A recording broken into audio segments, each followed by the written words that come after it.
Salve pessoal, alunos e alunas, bem-vindos a mais uma aula de física. Professor Rica aqui falando, Pinhais City, hoje, 22 de setembro de 2020, um dia relativamente feio aqui na região metropolitana da capital paranaense, mas uma boa notícia, hoje é o último dia de inverno aqui no Ministério Sul, no Hemisfério Sul, desculpa. Exatamente, então não se acostume com esse frio, a partir de amanhã nós estamos oficialmente na primavera. Mas eu sei que aqueles que têm rinite não muda muito, né? Começam as sessões agora intermináveis de espirros por causa do pólen, né? Não tem jeito. Para quem tem alergias respiratórias, sobra só o outono e o verão mesmo.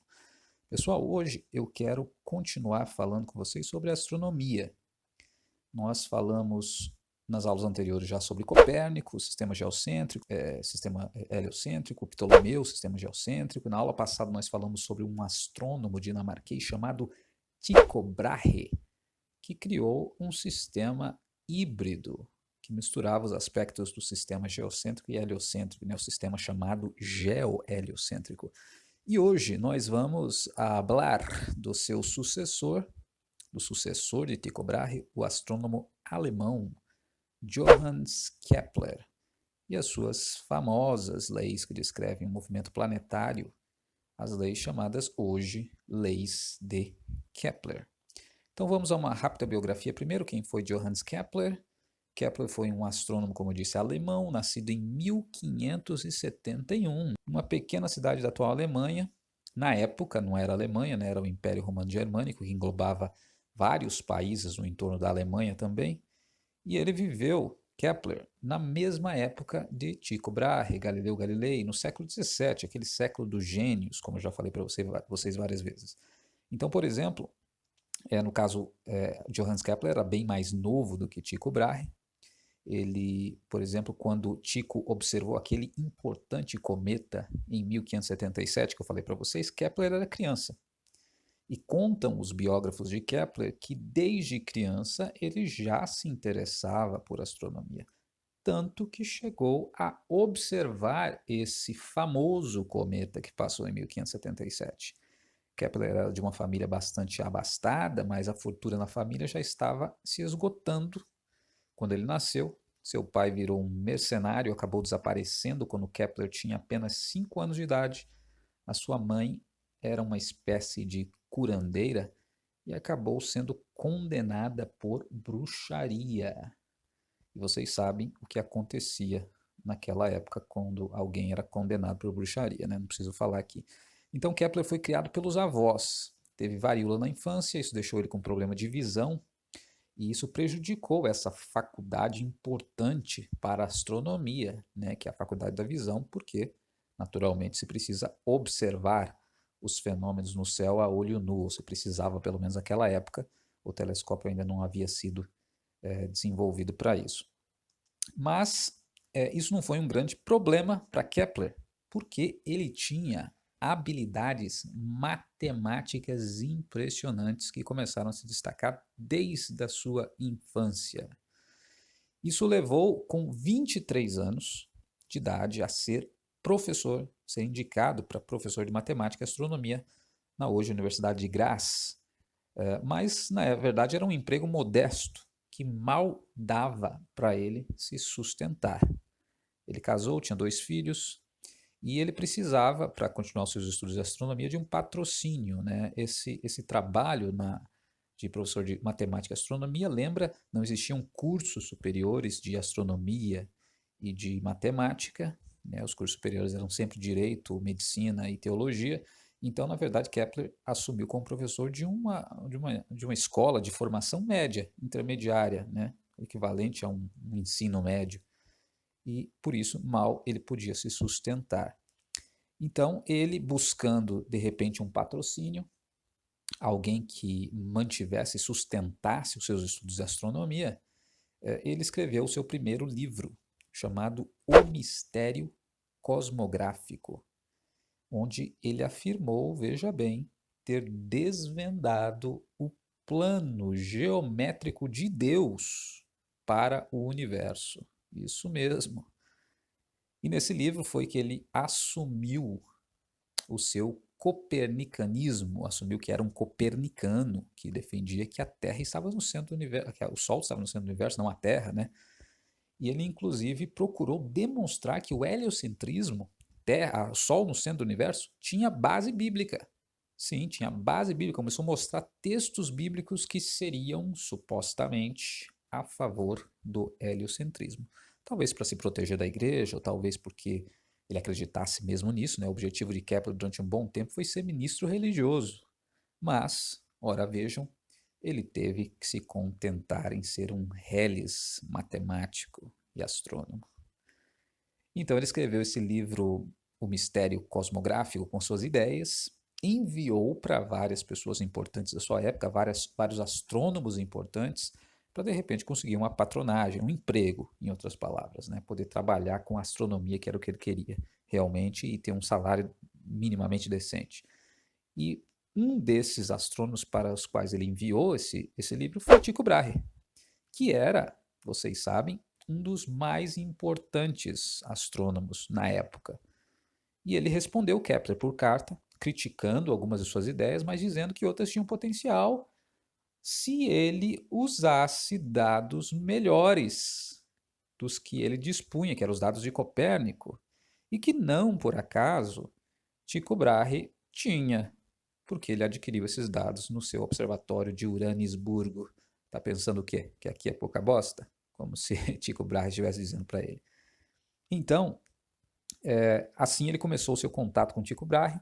Próximo de 1600, vocês sabem, Tycho Brahe abandonou lá o seu observatório de Uranisburgo pelos problemas políticos e ele foi para a cidade de Praga, que estava no Império Romano Germânico. Se tornou astrônomo real, né? Tycho Brahe, estou falando. E Kepler, quando vê que isso acontece, ele vê uma oportunidade, né, de se encontrar com Tycho Brahe, ele larga tudo, vai com a família, com os filhos, se muda sem nem ter onde ficar para tentar um emprego com o Tycho Brahe, então agora astrônomo imperial do imperador Frederico II. Então Tycho acaba dando um emprego para Kepler e eles trabalham juntos por cerca de um ano até Tycho Brahe falecer em 1601, como eu disse para vocês. E veja, Kepler estava no lugar certo, na hora certa, porque Tycho faleceu e adivinha quem assume o lugar de Tycho Brahe como astrônomo imperial? Sim, o próprio Kepler. Ele assume o lugar de Tycho Brahe e de quebra herda todos os dados astronômicos de mais de 20 anos de observações de Tycho Brahe lá em Uranisburgo. E com esses dados em mãos e com as suas habilidades matemáticas invejáveis, Kepler faz a festa. Poucos anos depois, em 1609, ele publica o livro mais famoso dele, Astronomia Nova, onde ele apresenta um sistema heliocêntrico bem mais preciso, mais completo do que o de Copérnico, e as suas famosas leis do movimento planetário que o imortalizaram. Ele publica então as suas leis, as leis que receberam seu nome, as leis de Kepler. Então eu quero falar a partir de agora com vocês, explicar quais são essas leis de Kepler. Ok? Então quais são as leis que Kepler determinou? É isso que eu vou apresentar para vocês agora. Então são 3 leis. A primeira lei de Kepler é chamada lei das elipses.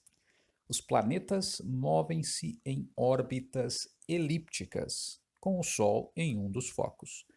Veja que o que Kepler está dizendo aqui não é algo trivial, porque ele está oferecendo uma correção do sistema heliocêntrico de Copérnico.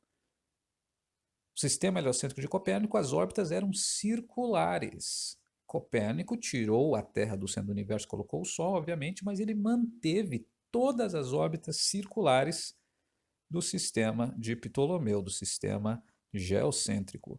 E Kepler, nessa sua primeira lei, ele vai dizer que as órbitas não são circulares, as órbitas são elípticas. Então você que conhece um pouquinho de matemática, sabe que a elipse é uma curva fechada mas que difere do círculo porque ela é mais alongada, formando então dois focos, mas é uma curva matemática exata. Ela pode ser analisada matematicamente de forma exata. Claro que é mais complexa do que o círculo.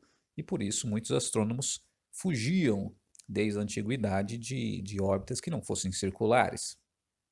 Kepler, munido desses dados de Tycho Brahe, vai mostrar que as órbitas não são circulares, então, e os inconvenientes matemáticos de se trabalhar com órbitas elípticas não eram tão grandes assim para Kepler, que era um habilidoso matemático, e também com as novas ferramentas matemáticas que estavam surgindo no século XVII, isso não era um problema assim tão grande. Então a primeira lei de Kepler é a chamada lei das elipses. Os planetas, na verdade, não se movem em órbitas circulares em torno do Sol, se movem em órbitas elípticas. Primeira lei de Kepler. A segunda lei que Kepler propôs é chamada de lei das áreas. Os planetas percorrem áreas iguais em tempos iguais. Veja, os dados de Tycho Brahe que Kepler herdou mostravam que os planetas se moviam com velocidades que não eram constantes. Quando eles chegavam próximos do Sol, eles aceleravam. E quando eles estavam longe do Sol, eles diminuíam a sua velocidade. Então, isso complicava um pouco para tentar achar uma lei que regesse os movimentos astronômicos. Mas encontrar uma lei matemática que descreve um movimento é encontrar alguma coisa que seja constante nesse movimento. Alguma coisa tem que ser constante para você conseguir tirar uma lei matemática. Agora, o que pode ser constante? Se a velocidade dos planetas não é constante, que constância poderia haver? Como conseguir encontrar isso, esse fator constante? Mas Kepler, maroto, ele conseguiu. Ele percebeu que a velocidade dos planetas não era constante mesmo, mas a velocidade areal era constante. Ou seja, os planetas percorrem não distâncias iguais em tempos iguais, mas eles percorrem áreas iguais em tempos iguais. Isso que ele chamou de velocidade areal. Assim, se ele conhecia a órbita, ele poderia calcular as áreas nas elipses e ele conseguia calcular exatamente a posição do planeta em cada instante. Então, uma lei muito importante descoberta por Kepler, essa lei das áreas. Ele encontrou algo que era constante no movimento dos planetas. Mas nada como a terceira lei de Kepler, a chamada lei dos períodos. Essa lei é fundamental. Kepler ele descobriu uma relação matemática entre o tempo de revolução de um planeta em torno do Sol. Vocês que não dominam muito bem a astronomia, o que é o tempo de revolução de um planeta em torno do Sol? É o tempo que ele leva para dar um giro em torno do Sol. Né? No caso da Terra, a gente sabe, esse tempo de revolução é 365 dias. Então, Kepler descobriu uma relação matemática entre o tempo de revolução do planeta em torno do Sol e a distância que ele se encontra do Sol. E ele percebeu que esses movimentos dos planetas obedecem à razão, uma razão muito especial na matemática, na harmônica, chamada razão sesquiáltera. A razão sesquiáltera é a fração 3 sobre 2. Por que essa fração era importante? Porque era a mesma fração usada na música, que regia muitos intervalos musicais. E Kepler descobriu que essa fração 3 meios era uma constante que estava atuando no movimento dos planetas. Isso dava uma ideia, né, alimentava uma ideia que era muito peculiar, que havia uma harmonia cósmica nos astros, semelhante a uma música, que eles chamavam de harmonia cósmica das estrelas, uma harmonia musical praticamente, esse movimento dos astros. Então essa ideia já era defendida desde Pitágoras e Kepler conseguiu mostrar que existia isso. Imagine a piração que os caras entraram quando Kepler realmente percebeu que essa fração 3 sobre 2, razão sesquiáltera, realmente se encaixava no movimento, numa ordem matemática do movimento dos planetas. Os caras piraram na maionese, imaginando essa harmonia cósmica dos astros. Então, essa harmonia, essa terceira lei de Kepler, diz basicamente o seguinte, que para qualquer ou quaisquer dois planetas vale essa relação aqui.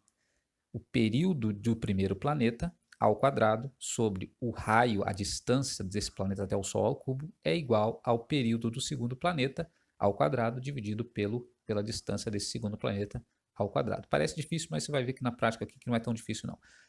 Em outras palavras, a razão t ao quadrado sobre r ao cubo para os planetas é sempre constante, independente do planeta que você está analisando. Independente. Essa razão pode ser escrita, então, como também período do planeta é proporcional à distância do Sol elevada à razão sesquialtera, 3 sobre 2. Então, a gente vai fazer um exemplo aqui de aplicação da terceira lei de Kepler, para vocês verem como que isso funcionava e quais os resultados que essa lei poderia levar. Então, veja aqui esse exemplo. Imagine que esses dois planetas que a gente está falando é a Terra e Marte. A gente já sabe o período do planeta Terra. Qual que é o período? Tempo de revolução do planeta Terra em torno do Sol. A gente sabe, né, desde antes de Cristo já sabia, 365 dias, né? Vou arredondar aqui, não vou considerar as horas que tem. Então, 365 dias. Agora, qual é a distância da Terra até o Sol? Eles usavam essa distância da Terra até o Sol como uma referência, chamavam de 1, para facilitar os cálculos e obtinham as outras distâncias a partir dessa. Então, essa técnica ainda é utilizada, a gente considera como unidade astronômica, a distância da Terra até o Sol.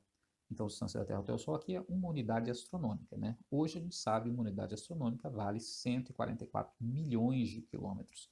Mas para a gente não ficar usando esse número enorme aqui toda hora, a gente coloca simplesmente como 1. A distância da Terra até o Sol é a distância de 1, uma unidade astronômica. Agora vamos... Qual é a distância, determinar a distância de Marte até o Sol? A gente não sabe. E daí, como determinar? Claro, ninguém pode puxar uma trena de Marte até o Sol. Então, como determinar? Usando a terceira lei de Kepler. Veja, a gente sabe, é possível determinar pelas observações astronômicas, que Marte leva 687 dias terrestres para dar uma volta inteira em torno do Sol. É um movimento de translação, a revolução em torno do Sol. Então, bem mais dias do que o planeta Terra. Sabendo o período de Marte, o tempo que ele leva para dar uma volta completa em torno do Sol, eu consigo determinar a distância dele do Sol? Consigo, pela terceira lei de Kepler. É isso que eu vou fazer agora com vocês. Então veja, vamos colocar a fórmula aqui da terceira lei de Kepler. Então, o período ao quadrado sobre o raio ao cubo da Terra é igual ao período ao quadrado sobre o raio ao cubo de Marte. Pronto. Então, a gente sempre vai usar essa formulazinha aqui. E eu tenho T1, tenho R1, tenho T2, só não tenho R2. Então, eu posso colocar numa fórmula os números, calcular e vou achar a distância de Marte até o Sol. Então, muito simples, não tem segredo nenhum. É só substituir os números. Então, T1 vale 365. Então, coloco no lugar de T1. T1, 365 ao quadrado. Esse quadrado sempre vai ter, é da fórmula, né? O quadrado e o cubo embaixo. R1, distância da Terra até o Sol. Então, aqui é Terra, aqui é Marte. Então, T1 da Terra, 365 dias. R1 da Terra é 1. Então, fica 1 ao cubo, né? R ao cubo. Igual, agora, período de Marte, nós temos também 687, não esquece do quadrado da fórmula, sobre distância de Marte até o Sol, que eu não sei, que é o R2. Então, tem que deixar ali na fórmula o R2 elevado ao cubo. Então, veja, tenho todos os números, só não tenho o R2, que é o que eu pretendo determinar. Então, para resolver isso aí, eu posso resolver aqui primeiro 365 ao quadrado, né? 365 vezes 365. Faz na calculadora, você vai ter o resultado que vai dar 133.225. Ok. 1 ao cubo, 1 vezes 1 vezes 1. A gente sabe que vai dar 1. Agora, 687 ao quadrado. 687 vezes 687 vai dar 471.969. Sobre raio ao cubo. No caso, o raio aqui é o que eu não sei, né? A distância de Marte até o Sol. Então, fica R2 ao cubo lá, que eu não sei. Então, agora, isolo o R2 e acho o resultado. Então, aqui agora é só matemática. eu posso multiplicar aqui cruzado para achar o resultado. Então, 133.225 vezes R2 ao cubo. Então, repito, 133.225 R2 ao cubo igual, multiplico o outro lado, 1 vezes 471.969. Vai dar a mesma coisa, mas só para vocês lembrarem aqui. Então, fica 133.225 R2 ao cubo igual 471.969. O que eu tenho que fazer agora aqui para achar o resultado? Tenho que isolar o R2, passo esse valor, 133.225, para o outro lado, dividindo. Né? Então, pego esse número, jogo lá para o outro lado dividindo, eu vou isolar o R2. Então, ficou R2 ao cubo igual a 471.969 sobre 133.225. Fazendo na calculadora, não tem problema, fazendo esses cálculos aqui na calculadora, então vai ficar R2 ao cubo igual, fez na calculadora, você vai achar o resultado de 3,54, uns quebradinhos, peguei só duas casas decimais aqui para aproximar. Ok, agora uma questãozinha matemática para vocês aí. R ao cubo, como é que eu tiro esse cubo daqui? Esse expoente 3. Se fosse quadrado, 2, eu sei, é só tirar a raiz quadrada. Como é cubo, eu tenho que fazer a raiz cúbica. Então, R2 vai ser igual a raiz cúbica de 3,54. Aí você fala, Ricardo, como é que eu resolvo isso? Raiz cúbica, eu nunca vi isso na minha vida, eu não sei, é muito difícil e tal. Calma, calma, é muito fácil isso aqui. Você vai na sua calculadora e vai colocar lá raiz cúbica. Vai ter uma raizinha dessa com 3 em cima. Coloca lá, aperta o botão, você vai calcular. Ah, mas a minha calculadora não tem. Não tem problema. Pega uma calculadora científica. Ah, não tem calculadora científica. Não tem problema. Você vai no Google e coloca lá calculadora científica online. Isso. Vai aparecer um monte de site que tem calculadora científica online. Você vai fazer a raiz cúbica de 3,54. Eu abri aqui o site, por exemplo, agora. Tem lá, por exemplo, uma que eu vi que tem, bem fácil. Calculadora científica online, matemática.pt. Se você quiser colocar isso aí, você pode usar essa calculadora que eu usei agora. Matemática.pt, calculadora científica online. Fiz o cálculo ali e deu o resultado de 1,52 unidades astronômicas. Veja que coisa bacana.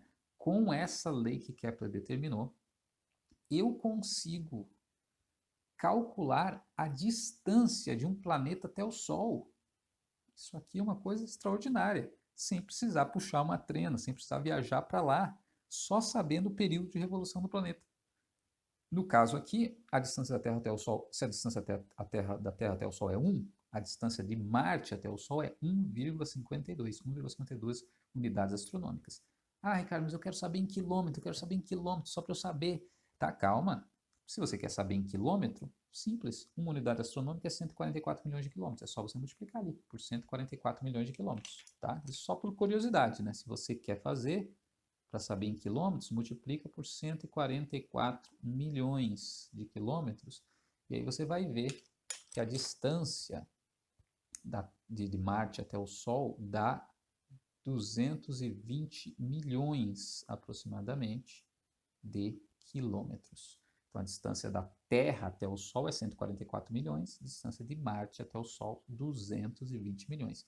Qual é a diferença que está dando aqui entre os dois? Uma diferença de aproximadamente 56 milhões de quilômetros. Essa é a distância, por exemplo, da Terra até Marte. Veja que com uma simples lei aí que Kepler descobriu, a gente consegue determinar até a distância que a gente está de outros planetas. Então, Marte está a 56 milhões de quilômetros de distância da gente aqui na Terra. Né? Isso é interessante porque está se falando muito hoje em colonizar Marte, né? Lá o Elon Musk lá dos Estados Unidos, que está com esse projeto da SpaceX, né? Está mandando foguetes para o espaço direto, indo, voltando, aperfeiçoando. O objetivo dele é, daqui pouco tempo, num futuro não muito distante, colonizar Marte, mandar pessoas para Marte. Aí você poderia se perguntar, Ricardo, mas qual que é a distância da Terra até Marte? Para a gente poder colonizar, fazer uma viagem para lá, por exemplo. Então está aqui, acabamos de calcular, 56 milhões de quilômetros. Você fala, nossa, mas é muito longe. É longe. Só que sabe qual é a velocidade de que um ônibus espacial consegue se deslocar no espaço sem atrito? 28 mil quilômetros por hora. Essa é a velocidade que um foguete, por exemplo, se desloca no espaço, sem gastar combustível, porque é só entrar em movimento, por causa da inércia e da falta de atrito, lá ele continua em movimento, a 28 mil quilômetros por hora. Então talvez até passe aí para vocês de lição de casa, calcular, aplicar a formulazinha VDT que vocês já aprenderam e calcular quanto tempo levaria essa viagem para Marte, né? 56 milhões de quilômetros de distância, viajando numa velocidade de 28 mil quilômetros por hora. Quanto tempo levaria? Quantos meses de viagem? Quantos anos, né? Então, vou deixar esse exercício talvez lá como desafio para vocês. Mas o exercício que vai estar lá com certeza é um igual a esse aqui, para vocês calcularem a distância de um planeta até o Sol usando os dados que a gente tem da Terra. Então, isso aqui eu vou passar um exercício e vai seguir exatamente esse modelo aqui, tá? Esse modelo é só seguir o modelo, ó. Vai mudar só o período aqui do planeta. Por exemplo, se eu colocar lá, sei lá, Mercúrio, ou colocar Júpiter, então vai mudar esse período, de 687 vai ser outro número, você substitui aqui, faz todos os cálculos, chega na distância do planeta em questão até o Sol. Então, essa é a segunda lei, a terceira lei de Kepler, que você já aprendeu como calcular aqui. Então, essas três leis se tornaram um marco na astronomia. Do mesmo jeito que Galileu encontrou uma lei matemática que descrevia o movimento dos corpos na Terra, né, a queda livre, que nós já estudamos, Kepler encontrou as leis matemáticas que descreviam os movimentos dos corpos no céu, né, os astros, os planetas. E essas leis de Kepler tornaram possível a Newton descobrir a causa da gravidade, que a gente está buscando já há algumas aulas, e vamos ver nas próximas aí como Newton usa essas leis de Kepler para descobrir a causa da gravidade. Mas, voltando aqui à história de Kepler e Tycho Brahe, eu queria terminar essa aula simplesmente falando do fim da história aqui sobre Kepler e Tycho Brahe. Eu disse para vocês na aula passada que Tycho morreu sob circunstâncias um tanto misteriosas. E por que eu disse isso? Porque, segundo o relato do próprio Kepler, ele diz que Tycho morreu de uma infecção urinária. E ele disse inclusive o motivo, porque ele estava numa festa, né, envolvendo autoridades, né, imperador e tal, e ele segurou a urina, né, por vergonha ali, por falta de não ter aquela falta de educação de sair diante das autoridades, ele segurou a urina por muito tempo durante essa festa, esse jantar que ele estava participando. E ele acabou adquirindo uma infecção urinária e morrendo. Mas essa história é estranha, você não acha? Quantas pessoas, por exemplo, você conhece, já ouviu falar que morreu porque segurou demais a urina? Quantas? Conhece alguém que morreu? Ah, segurei demais a urina, fulano segurou demais a urina, acabou morrendo. Não faça isso, pelo amor de Deus, não segure a sua urina. Aí a gente não conseguia manter aluno nenhum na sala, né, se as pessoas morressem por segurar a urina. Então, muito estranha essa história. E ainda não tem nenhuma notícia, né, que Tycho tinha algum problema grave de saúde, que ele poderia ter morrido segurando a urina. Então, essa história levanta algumas suspeitas. E levou algumas décadas aí, quer dizer, algumas décadas atrás, eles fizeram uma exumação do corpo, né, dos restos mortais de Tycho Brahe. E você sabe que uma das partes que mais demora a se decompor é o cabelo e as unhas, né? Eles fizeram uma análise do fio de cabelo, de um fio de cabelo de Tycho Brahe, e eles detectaram que havia altos níveis de mercúrio no organismo de Tycho Brahe. E isso só poderia ser decorrente de duas coisas. Ou uma intoxicação que ele teve por algum medicamento específico que usava mercúrio, ou ele foi envenenado.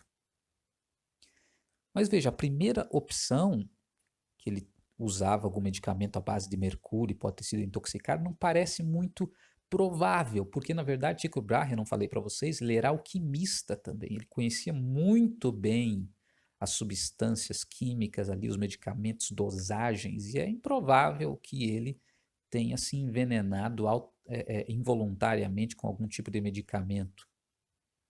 Então surge simplesmente essa questão: será que Tycho Brahe foi assassinado? Mas quem teria interesse de matar Tycho Brahe?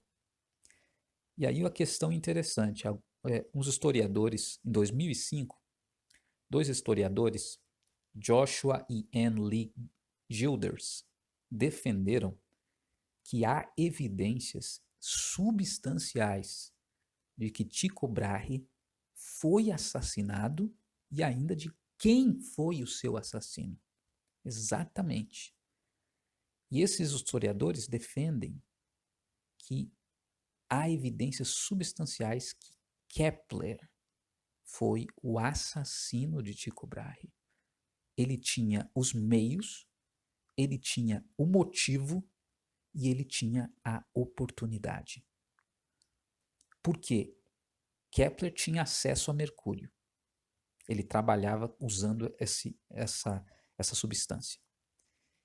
E ele não poderia ser considerado um grande amigo de Tycho Brahe, uma vez que ele não chegou a nem conviver mais de um ano com ele. E também tem registros históricos que Kepler teve uma briga feia com Tycho Brahe em razão das condições de trabalho e de salário. E ele chegou a abandonar Tycho Brahe, depois que ele encontrou, voltou, só que como ele estava numa situação muito difícil financeira, ele retornou novamente e pediu o emprego de volta para Tycho Brahe. E esse retorno de Kepler aconteceu algumas semanas antes da morte de Tycho. Então, a situação financeira de Kepler estava muito difícil e ele tinha, além de tudo isso, Kepler tinha todas as ideias para o seu próximo livro prontas. E ele sabia que essas ideias podiam mudar a vida dele. Ele podia entrar na história por essas ideias, mas ele precisava de uma coisa. Sabe o quê? Do caderno de anotações do Tycho Brahe com os dados. Lembra que Tycho Brahe tinha dito para ele que ele não que as ideias eram boas, promissoras, mas que ele não tinha os dados certos. Ele precisava do caderno de anotação do Tycho Brahe com os dados astronômicos que ele tinha obtido lá em Uranisburgo e que Tycho guardava as 7 chaves e não autorizava que ninguém copiasse. Kepler mesmo tentou várias vezes, mas Tycho Brahe não autorizava. E ele ia passando as informações aos pouquinhos. E mais um ponto, foi Kepler, exatamente Kepler, que deu esse testemunho que Tycho Brahe morreu de uma infecção urinária por prender a urina. E ainda diz o seguinte, que antes dele morrer, Tycho Brahe chamou Kepler no leito de morte e teria dito para ele, isso o próprio Kepler narrando, não entregou o caderno de anotações com todas as observações astronômicas e disse assim para Kepler, não deixe eu ter vivido em vão, né? Como se dissesse assim, ó, continue o meu trabalho, tá aqui todos os meus cadernos. E para fechar com chave de ouro a história ainda, quem assumiu o lugar de Tycho Brahe? Kepler assumiu o cargo do chefe, de astrônomo imperial. Todos os seus problemas financeiros foram resolvidos, de patrocínio, e ele conseguiu terminar as suas obras e as suas leis, que hoje levam os seus nomes, as leis de Kepler.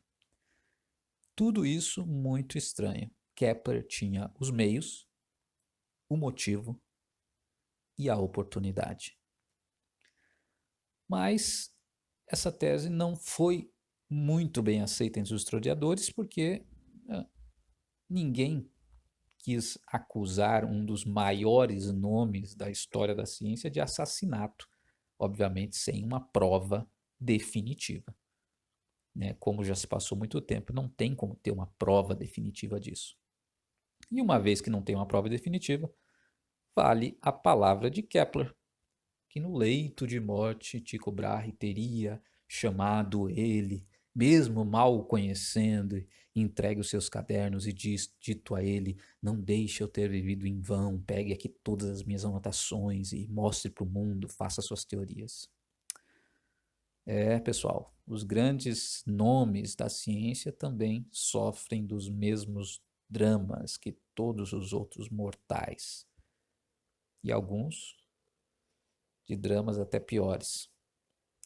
Mas o que interessa é que Tycho não tinha mesmo como chegar nessas descobertas que Kepler chegou, né?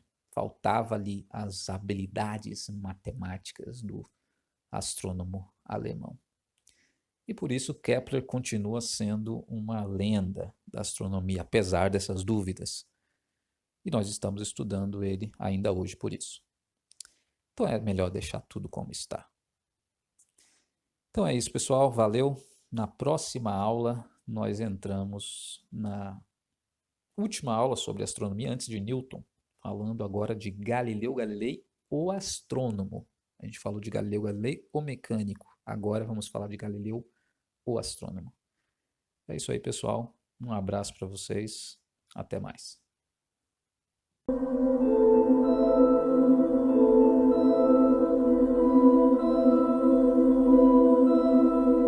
One of Einstein's great insights was that space and time are related to each other.